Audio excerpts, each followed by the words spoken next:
Hindi ito bugna, mahal na Emre. Isa itong panining lang sa aking kapatid. Sapagkat inilihim sa kanya ang totoong dahilan kung bakit kailangan nilang manirahan sa mundo ng mga tao. At isa rin itong pagtataksil kay Akil na matagal nang naglingkod sa Encantadia. Ito ba ang gantimpala ng kanyang katapatan?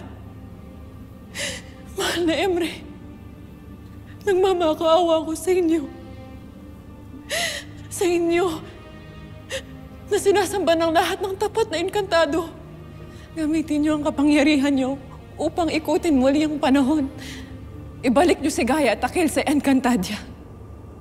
Reyna ng Lirayo, kung hindi mamamatay si Akil, hindi makikilala ni Danaya ang mortal na si Teo.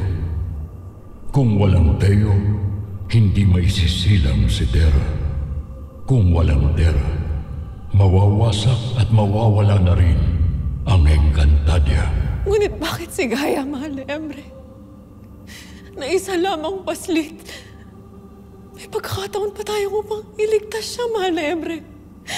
Bigyan niyo ng babala ang aking kapatid sa kanyang panaginip upang magkaroon siya ng pagkakataon upang iligtas ang aking